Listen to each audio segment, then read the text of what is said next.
So yun guys, so dito magkakabit nga pala ako ng wall mount TV, wall mount. So yan, yan sinusukat ko na. Sukat pa talaga, di ba? Ayan, kitang-kita niya naman. Ito nga pala yung binili kong barena. Yan. Sa 700 plus. Sa TikTok ba yun o Shopee? Yan. Noong time kasi na ito wala akong magawa eh. So ayan. Barena rito, barena doon. Ayan.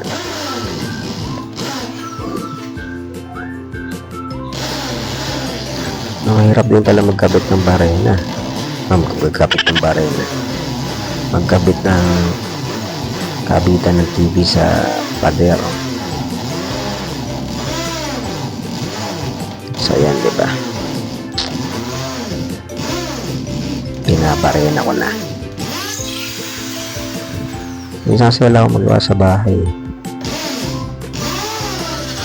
Kung ano ginagawa ko. Alam niyo ba guys, itong pader ko na yan, medyo disappointed ako eh. Kasi kung titignan nyo, hindi siya pantay oh. Para siyang paslan. Kaso dahil buo na nga yan, nandiyan na yan. Tanggapin na lang ang katotohanan. Lagyan ko na ng torque screw. Yung libreng torque screw ng TV wall mount.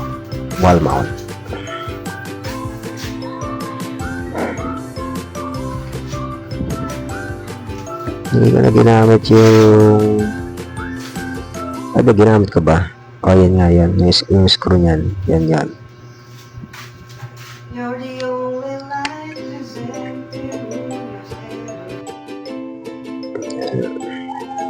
So bilisan ulit natin para forward.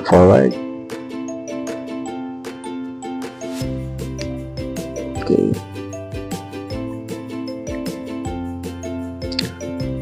Ayan, nilaliman pa para mas lalong tumibay ang relasyon. So, yung wall mount. Mahal na itong wall mount na ito guys. Nasa 200 plus, 240 yata yan. Pero maganda nga kasi hindi na hassle kapag ka magkakabit ka ng HDMI, ng AV cable sa likod. Kasi mo na lang siya, buo natin,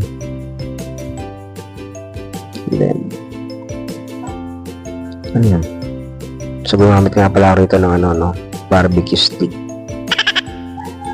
pampasikip ba, kasi yung torque screw nun masyadong malaki,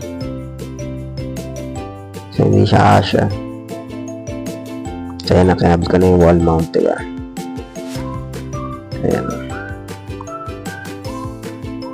Sabi yung mga tools ko, ayan o. Yan ang magandaan yan eh, yung wall mount na ganyan. Hindi ka na mahihirapan magkabit ng HDMI sa likod. Nauunat siya, ayan. Diba? Ganyan. Dapat nga sinagad ko pa ng konti rito sa gilid yan.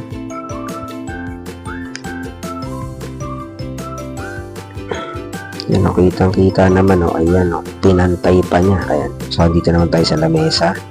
Ayan, yan, TV. Itong TV na to, binili ko sa katrabaho ko. Worth 800. Ano size ito? 21 inch ata to. 22. Mura na yan sa 800. 22 inch flat screen TV. Hindi nga lang siya Android, pero okay na rin. Wala siyang kasamang remote. Binila ko na lang siya ng remote sa online. So ito nga pala, medyo ayan, dyan tinan mo paano ako bitbitin yan, no? Siyempre ingat na ingat ako dyan, wala akong helper yan, ako lang. So diba, sariling sikap.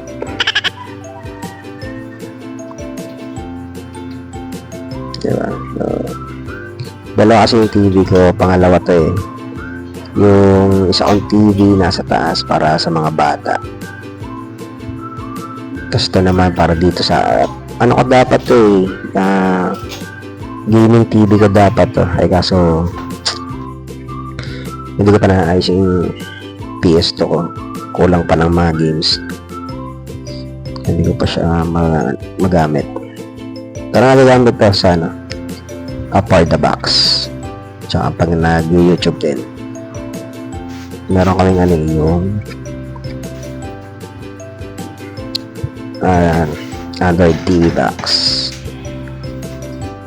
So yan na. Pogi ko pala minsan sa sa camera.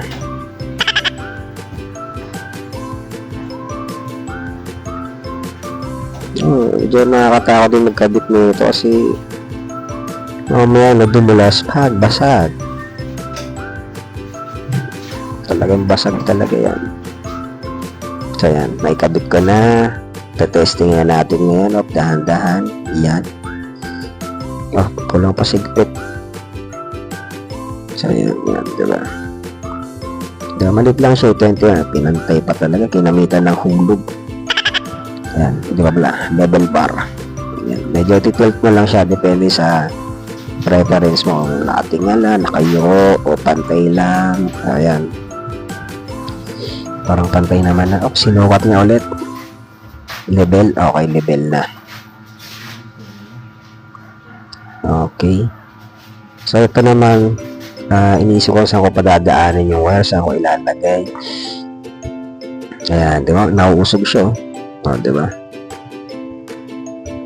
Hindi ka na may rawa maglagay ng HDMI. Ayan, tinesting na. Di ba? Ayos. Universal na remote yan. Di ba? Yan o. Okay na. So, pinatay ko ulit. Ito na yung saksakan na kakabit ko. Magbubutas ulit tayo dyan. Kasi mas maganda yung pag nakadikit sa dingding eh. Sinuot ang mga butas. Yan o. Okay lang yan. Parang yung level na to, standing level para sa standard. Pag nakatayo ka, diba? So, pero dapat iba rin yung outlet mo sa ilalim. Pag nakaupo ka naman, so, para sa akin magkaiba yun eh. So, ayan, kinuha ulit natin yung barena. Another barena tayo ngayon dito. Laking tulong din na may barena kasi yan eh. Kung ano pwede magawa sa bahay pag wala kang magawa. Butas-butas ka dyan. Diba? So, yan. Ito, ang tatak na itong barena ko, Inco. Shoutout to Inco. Yeah. Diba? Tiba yan. Impact drill to eh. Yung may parang siyang hammer. Pagka medyo matigas-tigas yung mabutasan mo, hindi hirap yung barena. Yan. May hammer siya.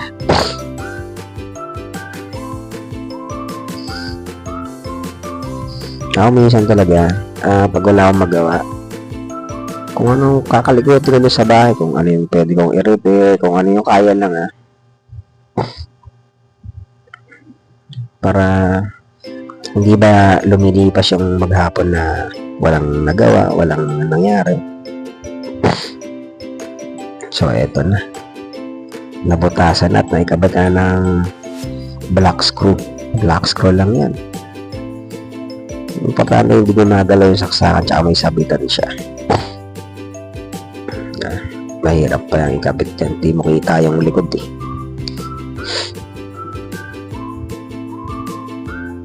Diba? Oh. Op, silip. Oh, yan, diba? Op, ng taas naman. Op. Ayan na. Kabit na. Goods na yan. Dito, dapat may plastic mold nito yan para kataguin yung mga wires eh. Kaso, temporary lang muna yan. Marami kulang dito. So, diba? Ayan na, nagkapit na. Talagang, hinulugan ulit. Ginamitan ulit ng level. Para pantay daw. Ganun. Okay. So, Yan. So, mayroon kasing outlet dito sa gilid din. So, abot naman yan. So, yun lang guys. Salamat sa panonood. Until the next video. Thanks.